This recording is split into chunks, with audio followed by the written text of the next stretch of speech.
Alright, hi everyone.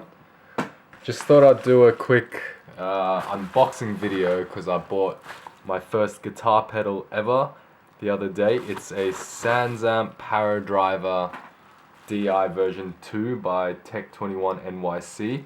It came a few days early, so I had just opened up the little envelope here just to make sure it was exactly what it was, and it is. Yeah, so I just thought I'd do an unboxing video to show you guys how it's packaged and that. Haven't opened it yet. Opened it now. That's why it's got an unboxing. Anyway, alright, so first thing you see is this nice aluminium box. Looks pretty cool.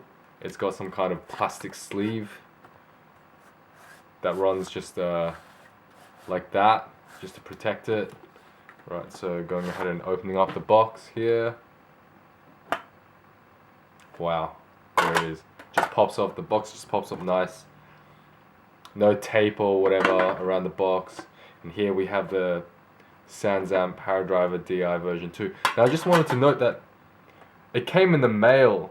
I bought it from Amazon.com, and I don't know if you can see here, but there's kind of like parts of the box lid that's kind of been pushed up by the knobs here. I'm not really sure that this has been the best packaging out, but anyway.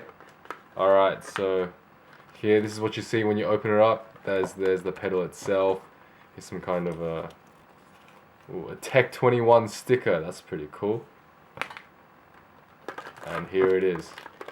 It doesn't really fit in the box nice and tight, but it's got some wiggle room, which might not be that good, especially if you're buying from overseas or whatever. But yeah, open it up. Inside the box, there's the actual pedal. There's this pamphlet thing. What is it? Let's take a look at this. Alright. Okay, a warranty card.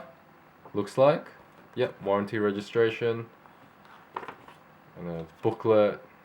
Tech21 NYC. I don't know if that's like upside down or whatever. Back to front.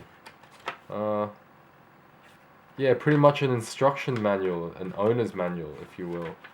And here you got some sample settings where they've got all the parameters and where all the knobs are at for each. You've got like settings like acoustic guitar 1, mid boost guitar, champ, sparkle electric guitar, whatever. And here at the back you've got some custom settings where you can write your own settings in, draw them in where the knobs are, the positions of the knobs, and also in the names, so you can save some if you want. Alright, cool, let's take a look at this pedal. The pedal is wrapped in some plastic, which is nice. I don't know if you can see, but the plastic on top of the blend and the mid-shift knobs it's a little bit worn down. Maybe that's because it did come in the mail, and as I mentioned before, the lid's kind of like pushed up with these knobs, and maybe that's where the knobs have rubbed up against the lid. So anyway, let's take this apart. This is wrapped in plastic. It's really nicely wrapped in plastic, stuck together with, looks like sticky tape. Yep. Comes off nice and easily. Alright, so here we have it. It's lighter than I expected, to be honest. Yeah. Made out of metal, which is good construction. At the bottom here, back or bottom, whatever you call it, there's a battery flap where you go ahead and put your, I think it's a 9-volt battery, a single 9-volt battery. You can see some of the chips in the circuitry just under there as well, which is kind of cool, but also makes it more easily prone to damage. Yeah, it's got 4 rubber feet here. Let me just put, is it rubber? Yeah, 4 rubberish feet at the bottom here. You might want to take them off if you want to put them on a pedal board, and actually the battery flap might be a problem if you want to put it on a pedal board as well. Anyway, moving on. over here on the left side, you have the DC power input. It doesn't come with a power supply. You just have to either use a battery or use the phantom power connection. So yeah, I think you have to buy the power supply from Tech 21 NYC separately, or just get like one of those generic ones from your music shop or whatever.